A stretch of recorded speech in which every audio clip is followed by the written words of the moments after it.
17వ అధ్యాయము. ఒక వ్యక్తిగా లివింగ్స్టన్ ఒక మిషనరీగాను, ఒక వైద్యునిగాను, ఒక దయాళునిగాను మరియు ఒక అన్వేషకునిగా కన్నను ఒక వ్యక్తిగా ఆయన పాత్ర గొప్పది. ఈ లక్షణములన్నీ కలిపి ఆయన క్రీస్తును పోలిన వ్యక్తి అని ఆయనను ఎరిగిన వారు అందరూ. భూమి మీద ఉన్నప్పుడు క్రీస్తు ఇతరులపై చూపిన ప్రభావము, ప్రేమ, పరిశుద్ధతలతో కూడిన ప్రభావము, ఆ శక్తి ఎలాంటిదో ఈయనలో నేను చూచితిని అని ఒక స్త్రీ సాక్ష్యమిచ్చెను. తొలి దినములలోని తన స్నేహితుడు ఇలా అంటున్నాడు: నిజంగా వర్ణింపశక్యము కాని ఆకర్షణ అతనిలో ఉన్నది. అతని పద్ధతులు కొంత మొరటగా ఉన్నప్పటికీ, అతని ముఖము కూడా అంత అందంగా లేకపోయినప్పటికీ అతడు అందరినీ ఆకర్షించెను. ఆఫ్రికాలో తిరుగునప్పుడు ఈ ఆకర్షణ శక్తి అతనికి సహాయపడెను.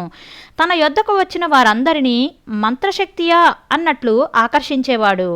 ఈ శక్తి ఆయన విశాల హృదయము ద్వారాను, నిజమైన దయాళుత్వము నందును, ఇతరులపై శ్రద్ధ కలిగి ఉండుట ద్వారాను బహిర్గతమవుచున్నది. నాగరికులు, విద్యావంతులు అయిన ఐరోపా వాసుల ఎడల ఎలాగో పేదలు, విద్యావిహీనులు, నల్లవారు అయిన వీరి ఎడలను క్రైస్తవుడుగాను ఎంతో ఆదరణపూర్వకంగాను ప్రవర్తించును. కొద్దిమంది మాత్రమే ఈయనకు వలె ఒక విషయమును గురించి అన్ని కోణముల నుండి ఆలోచించు దృక్పథము కలిగి ఉందురు. సంకుచితమైన స్వయం దృక్పథము నుండి మాత్రమే కాక ఇతరుల దృక్పథం నుండి కూడా విషయములను పరిశీలించును. అతని స్థానంలో ఉండి నీవు ఆలోచించు అని సలహా ఈయనకు వర్తించదు. ఎందుకనగా ఈయన ఎల్లప్పుడూ ఇతరుల స్థానం నుండియే ఆలోచించును. లివింగ్స్టన్ ఇలా అంటాడు: ఒక గ్రామ ప్రధాని మమ్ములను ఒక విషయమును గురించి ప్రశ్నించినప్పుడు ఆ ప్రశ్నించిన వ్యక్తి అనాగరికుడు, విద్యావిహీనుడైన మా ఇంగ్లాండ్ దేశస్థునిగా భావించి ఎంతో తృప్తికరమైన జవాబును అతనికి ఇచ్చుదుము. గౌరవంగాను మర్యాదగాను మాట్లాడుట, ఒక పెద్ద మనిషి వలె మాట్లాడుట ద్వారా ఆఫ్రికన్ల యొక్క స్నేహమును, మన్ననలను పొందవచ్చును. ఆ విషయమును గురించి ఆయన ఇంకనూ ఈ విధంగా వ్రాయిచున్నాడు: అత్యుష్ణ ప్రాంతమైన ఆఫ్రికాలో బానిస వ్యాపారంలో అణగద్రొక్కబడిన బాధితుల వద్దకు వెళ్ళినను, లేదా మన దేశంలో కావలసిన ఉష్ణము గాని, నివసించుటకు ఇళ్ళు గాని, ఆశ్రయము గాని లేని పేద ప్రజల యొద్దకు వెళ్ళినను, వారి విశ్వాసమును చూరగొనుటకు చేయవలసిన పని ఒక్కటే: మంత్రశక్తి లాంటి దయ, జాలి. ఆధునిక దినములలో కనిపెట్టబడిన ఆకర్షణ అదియే, జాలి, దయ. ఈ మంత్రము వెంటనే పనిచేయలేకపోవచ్చును, లేదా దాని ప్రభావము ఎక్కువ కాలం నిలవకపోవచ్చును. కానీ ఎండిపోయిన గడ్డి వర్షం పడిన వెంటనే చిగురించినట్లు అణగారిపోయిన వారి ఆశలు వారికి చూపించబడిన దయ, జాలి ద్వారా చిగురించవచ్చును. స్థానికుల విశ్వాసమును జయించుటలోని రహస్యము. వారు తక్కువవారని ఆయన వారి ఎడల జాలిపడలేదు. వారిలో ఉన్న శక్తి సామర్థ్యాలను కూడా ఆయన గుర్తించెను. వారు తన స్వదేశంలో ఉన్న తెల్లని అనాగరికుల అయినను, ఆఫ్రికాలో ఉన్న నల్లని మొరటివారైనను, వారి ఇరువురిలోనూ ఈయనను చూచినది తోటి సోదరులు, దేవుని స్వరూపంలో చేయబడిన వారు. అందువలన వారిని గౌరవంగాను మర్యాదగాను చూడవలెనని ఆయన అభిప్రాయము. ఇతరుల భావములను ఎట్లు ఆయన గౌరవించునో ఆయన జ్ఞానము ఎలాంటిదో తెలుసుకొనుటకు ఒక ఆధారము. అచ్చటి నాటు వైద్యులతో ఆయన మెలిగిన విధానము ఈ దిగువన ఉదహరించిన సందర్భము ఆయన యాత్రలను గురించి వ్రాసిన మొదటి పుస్తకంలో నుండి తీసుకొనబడినది. తండ్రి తాతల నుండి నేర్చుకున్న వైద్య జ్ఞానము విలువైనదే. దీర్ఘకాలము పరిశీలన ద్వారా నేర్చుకున్నది అది మంచిదే. అయితే మిగిలిన వైద్యులు మూఢవైద్యులు. మంచి వైద్యులతో నేను మంచి సంబంధము కలిగి ఉంటిని. అలాంటి వైద్యులను వారు పరిచర్య చేయు రోగుల సమక్షములో వారి నైపుణ్యమును శంకించున్నట్లు నేను ప్రవర్తించలేదు. నేను వారితో ఏకాంతంగా మాట్లాడి వారికి సలహాలు ఇచ్చినప్పుడు వారు కృతజ్ఞతతో స్వీకరింతురు. ఒకవేళ వారు తప్పుడు వైద్యం చేయుచున్నతో దానిని మార్చుకుందురు. ఇంగ్లీష్ మందులు వారు ఆసక్తితో తీసుకుందురు. వారి యోగక్షేమములలో మేము ఆసక్తి కలిగి ఉన్నట్లు వారికి తెలియపరచుటకు నా వైద్య జ్ఞానము సహాయపడినది. శస్త్రచికిత్సలో వారి జ్ఞానము చాలా తక్కువ. సాధారణమైన గడ్డకు కూడా పైపూత మందు వాడుదురు, కానీ కత్తి వాడరు. ఒకనికి మెడ వెనుక చిన్న బిడ్డ తలంతా గడ్డ వచ్చింది. నిపుణుడైన ఒక వైద్యుడు ఆ గడ్డను చిన్న నిప్పు మంట ద్వారా కరిగించుటకు ప్రయత్నించెను. ఆ మంట వనమూలికలతో చేసినది. అయితే నేను దానిని ఎంతో సురక్షితంగా తొలగించితిని. స్థానిక వైద్యులు నన్ను అడిగితేనే తప్ప నేను వైద్యము చేయను, లేదా వారు విడిచిపెట్టిన కేసులు మాత్రమే నేను తీసుకొందును. తన చుట్టుపక్కల ఉన్న ప్రజల ఎడల తన యజమానుడైన యేసుకున్న మనస్సు ఆయన కలిగి ఉండెను. తన తోటి మానవుని యొక్క ఏ విషయమైనను అది చిన్నదిగా, నిర్లక్ష్యము చేయతగినదిగా భావించడువాడు కాదు. దానికి ఉదాహరణగా తన పత్రికలలోని కొన్ని సన్నివేశాలను తీసుకొందము. ఒక రాత్రి మేము మా గుడిసె బయట నిద్రించుచూ ఉండగా ఒక స్త్రీ మాకు కొద్ది దూరంలో రాత్రి 2 గంటల సమయంలో మొక్కజొన్నలు తిరగలిలో విసురుట ప్రారంభించినది. ఇంత చీకటిలో విసురుతున్నావెందుకు అని తన చిన్న కుమార్తె అడిగెను. తన బిడ్డ యొక్క తీయని కళ నెరవేరునట్లు తన బిడ్డతో, ఈ క్రొత్త వారికి ఈ పిండినిచ్చి వారి వద్ద నీ కొరకు మంచి బట్ట కొంటాను. ఆ నూతన వస్త్రములను ధరించి నీవు ఒక లేడీ, చక్కని శ్రీవలే కనిపించదవు అని ఆమె చెప్పెను. యథార్థమైన మానవ నైజము ఇచ్చట కనిపించుచున్నది. ఉదహరించుటకు ఇది చిన్న విషయమే, స్వంత పిల్లలు గలవారికి ఇది బాగుగా గ్రాహ్యమగును. బాల్యకాలపు దుఃఖములలో చిన్నారుల ఏడుపులు అన్ని యుగముల్లోనూ అన్ని దేశముల్లోనూ సమానమే. ఈ ఏడుపులు వినుచుండగా మా కుటుంబములు, మా చిన్నపిల్లలు జ్ఞాపకమునకు వచ్చుదురు. బానిస వ్యాపారస్తుల బంధకములలో ఉన్న చిన్నపిల్లల యొక్క దుఃఖము, ఏడుపులు ఇంగ్లాండ్లో ఉన్న మా పిల్లలకు లేనందున దేవునికి వందనస్తులము.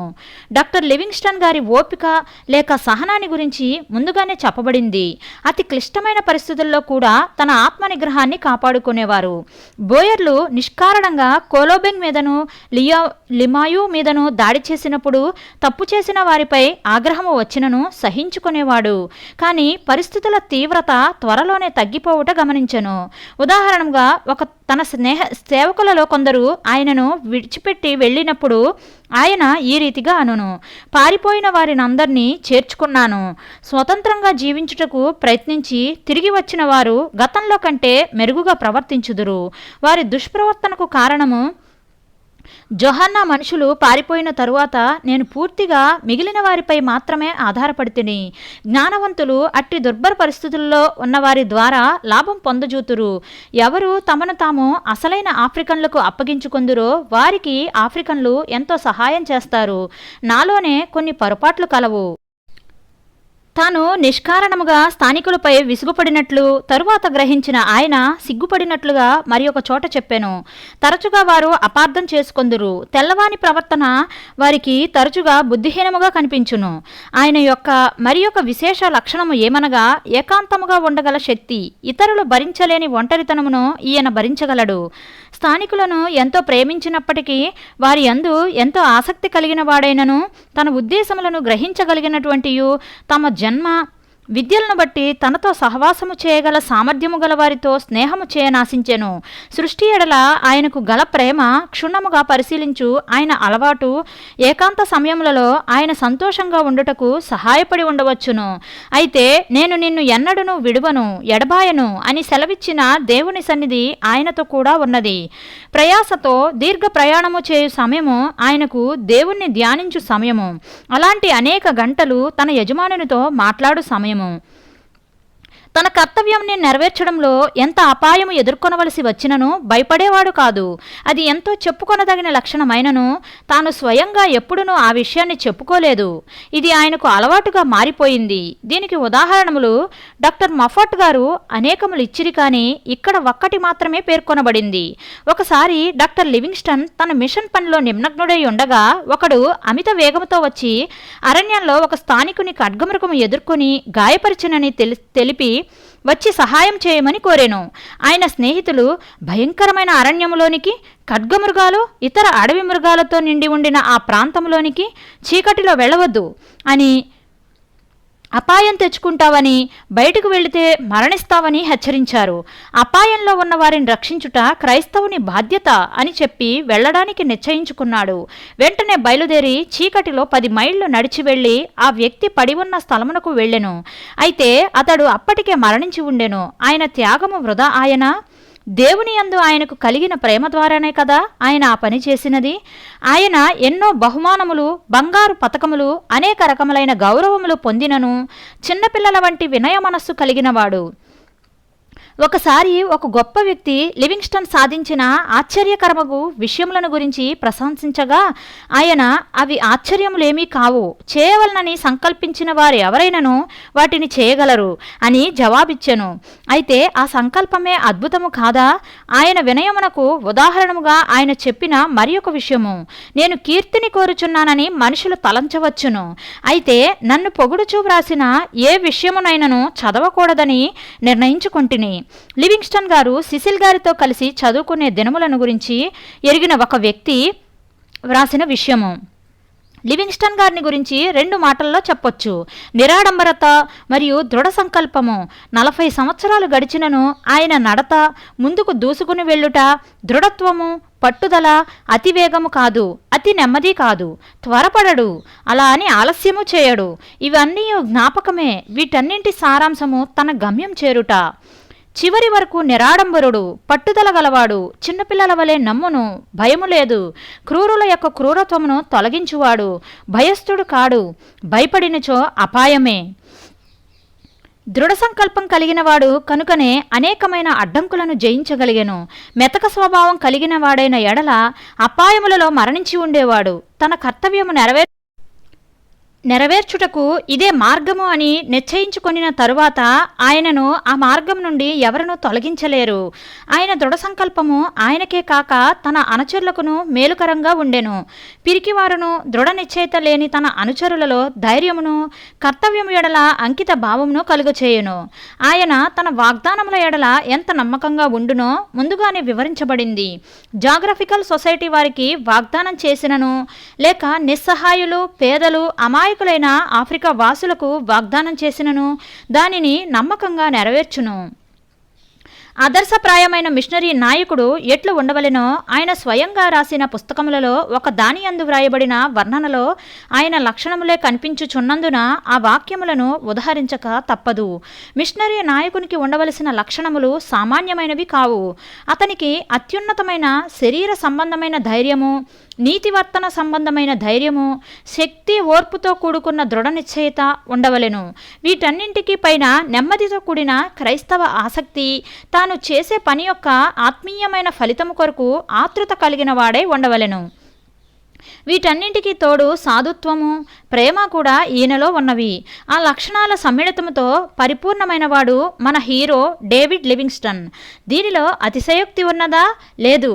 ప్రొఫెసర్ బ్లైకీ ఆయన వ్రాసిన లివింగ్స్టన్ జీవిత చరిత్రలో ఇలా రాస్తున్నారు: మరణించిన వారిని పొగడుచు సగం సత్యమును దాచివేయుదురు. ఇక్కడ దాచిపెట్టుటకు ఏమీయో లేదు. ఆయనను గురించి ఉన్నవి ఉన్నట్లుగా చెప్పుటయే ఆయనను హెచ్చుగా కీర్తించుట. డాక్టర్ లివింగ్స్టన్ తనపై ఎట్టి ప్రభావం కలిగించెనో స్టాన్లీ గారు పూర్తిగా వివరించారు. ఆయన ఇచ్చిన వివరాలు విందాము. ఆయన దేవదూత అని నేను అనను. అయితే మానవుడు దేవదూత లక్షణాలు ఎంతవరకు కలిగి ఉండగలడో అంత సమీపముగా ఆ లక్షణాలు ఈయన కలిగి ఉండెను. సాత్వికము ఆయనను విడువదు. నిరీక్షణ ఆయనను ఎడబాయదు. భయంకరమైన ఏ తొందర గాని, మానసిక చంచలత్వము కానీ, కుటుంబం నుండి ఎడబాటు గాని, బంధువర్గము నుండి ఎడబాటు గాని ఆయనను గొణుగునట్లు చేయలేవు. చివరకు మేలే జరుగును అని ఆయన ఉద్దేశము. దేవుని యొక్క మంచితనములో ఆయనకు దృఢ విశ్వాసం కలదు. ఆయనకు అద్భుతమైన జ్ఞాపక శక్తి ఉంది. అనేక సంవత్సరాలు ఆయన ఆఫ్రికాలో గడిపెను. ఆ సమయంలో ఆయన యొద్ద ఏ గ్రంథాలు లేవు.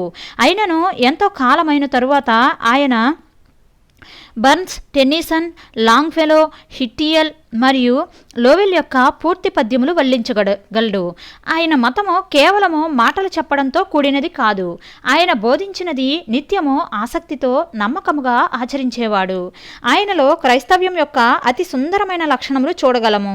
తన సేవకుల ఎడల మాత్రమే కాక స్థానికుల ఎడల, మతనిష్ట కలిగిన మహమ్మదీయుల ఎడల, ఆయన పరిచయస్తులందరి ఎడల ఆయన ప్రవర్తన మతమునకు అనుకూలముగా ఉండును.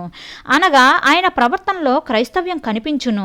అది ఆయనలో లేనిచో తీవ్రమైన మనస్తత్వము, ఉత్సాహము, ధైర్యము కలిగిన ఆయనతో సహవాసము చేయుటకు వీలు కానివాడుగాను, కఠినుడైన యజమానునిగాను ఉండవలసి ఉండును. అయితే క్రైస్తవ్యము ఆయనను సాధుపరిచినది. ఒక క్రైస్తవ పెద్ద మనిషిగా మార్చినది. కఠినుడును తన ఇష్టమే నెరవేరవలనని తలంచు ఆయనను క్రైస్తవ్యము జయించినది, సాధుపరిచినది. స్నేహము చేయగలిగిన వ్యక్తిగా అది ఆయనను మార్చినది. సేవకులతో చనువుగా మెలుగు యజమానునిగా మార్చినది. అరబ్బులచే ద్వేషించబడి అనేక రీతులుగా భంగపరచబడిన ఈయన ఉజిజీకి వచ్చిన తొలి రోజులలో తన యొక్క దయ శాంతగుణముల ద్వారా అందరి హృదయములను జయించెను. అందరూ ఆయనను గౌరవించుట నేను గమనించి తిని. ఆయన ఇంటి మీదుగా వెళ్ళు మహమ్మదీయులు కూడా దేవుని ఆశీర్వాదాలు నీ మీద ఉండునుగాక అని ఆయనను దీవించకుండా వెళ్లరు. ప్రతి ఆదివారము ఉదయము తన చిన్న మందను తన చుట్టూ చేర్చుకొని ప్రార్థన చేసి బైబిల్ గ్రంథము నుండి ఒక అధ్యాయము చదివి కిసావాహిలి భాషలో క్లుప్త సందేశము నిచ్చును. ఆ ప్రజలు ఎంతో ఆసక్తితో విందురు. స్థానికులైన ఆఫ్రికా ప్రజల మంచితనమును గురించియు తనపై లివింగ్స్టన్ ఎట్టి ప్రభావం చూపించునో దానిని గురించియు స్టాన్లీ గారు ఈ రీతిగా రాశారు. నేను ఆఫ్రికాలో 17 సంవత్సరాలుగా ఉంటున్నాను. నా చేతులను ముడుచుకున్నట్లయితే నన్ను చంపు వ్యక్తిని నేను అచ్చట చూడలేకుండా ఉండేవాడిని. నేను లివింగ్స్టన్తో కలిసి 4 నెలలు జీవించిన తరువాత ఆయన నుండి నేను నేర్చుకున్న దానిని బట్టి దరిద్రులైన ఆఫ్రికన్ ప్రజలపై దయ చూపించండి అని నేను క్రైస్తవులందరినీ అడుగుచున్నాను. 1871లో నేను ఆయన వద్దకు వెళ్ళినప్పుడు ఒక నాస్తికునిగా వెళ్ళి తిని ఒంటరిగా ఉన్న ఆ ముసలివాణిని చూచి ఈయన ఇక్కడ ఎందుకు ఆగిపోయాడు అని తలంచి తిని. మేము కలిసిన కొన్ని నెలల తరువాత ఆయన మాటలు వినడం ప్రారంభించి తిని. బైబిల్ గ్రంథంలో చెప్పిన విధంగా ఆయన చేయుచున్నట్లు చూచి తిని. ఇతరులపై జాలిపడడం అనే లక్షణము నాకు ఆయన నుండి అంటుకొనుట ప్రారంభించినది. ఆయన భక్తి, దీనత్వము, ఆసక్తి, యథార్థత, తను పనిచేసుకొని పోవు విధానము ఇవన్నీ చూచి నేను మారిపోతిని, మారు మనసు పొందితిని. ఆయన నన్ను మార్చుటకు ప్రయత్నించలేదు. ఆయనను చూచి నేనే మారితిని. అలాంటి మంచి ముదుసలి ఇంత త్వరలో మరణించుట చాలా దుఃఖకరము. ఆ తరువాత అచ్చట జరిగిన మంచి మార్పులను ఆయన చూడగలిగి ఉండినట్లయినా ఆయన ఎంత ఆనందించి ఉండేవాడో కదా. కొన్ని సంవత్సరాల తర్వాత రొవుమా దేశంలో ప్రయాణం చేయుచున్న ఒక మిషనరీ ఒక స్థానికుని కలిసెను. అతడు తన కుడి భుజంపై జ్ఞాపక చిహ్నముగా ఉన్న ఒక కోటును ధరించి ఉండెను. అది ఇంగ్లాండ్లో తయారు చేయబడినది. అతడు చెప్పిన మాటలను బట్టి అతడు ఒక తెల్లని వ్యక్తితో కలిసి కొద్ది దూరము మాత్రమే ప్రయాణము చేయగా ఆయన ఆ కోటును అతనికి ఇచ్చెను. ఒక్కసారి మాత్రమే చూచి మాట్లాడిన ఆ తెల్ల వ్యక్తిని ఆ స్థానికుడు జీవితకాలమంతయు జ్ఞాపకం ఉంచుకొనెను. ఆ తెల్లని వ్యక్తి నల్లవారిని తన సోదరులతో సమానంగా చూచుకొనెను. రొవుమా లోయలో ఆయనను నిరంతరం జ్ఞాపకం ఉంచుకొందురు. పొట్టివాడు, గుబురు మీసాలు కలిగిన వ్యక్తి, తీక్షణమైన దృష్టి కలవాడు, హృదయంలోనికి చూడగల కన్నులు గలవాడు, దయ, జాలి కలిగినవాడు మరియు సాధువైనవాడు. ఆయనను వెంబడించుటకు అందరూ ఆశించుదురు. అందరి హృదయంలోనికి వెళ్ళుటకు మార్గము ఎరిగినవాడు ఆయన. ఈ గొప్ప అన్వేషకుని గూర్చి కీర్తించి వ్రాయుటకు అనేక మంది పండితులు పోటీపడిరి. అయితే వారందరిలో అనాగరికుడైన ఒక అడవి మనిషి చెప్పిన మాటలు అందరి మాటల కంటే ఎక్కువగా హృదయానికి హత్తుకొనును. ఏ చీకటి ఖండవాసుల విమోచన నిమిత్తమై ఆయన తన జీవితాన్ని ధారబోసెనో వారందరూ ఆఫ్రికా ఖండపు హీరో మరియు అపోస్తలుడైన లివింగ్స్టన్ గారిని కలకాలము జ్ఞాపకము ఉంచుకొందురు. ఆమెన్.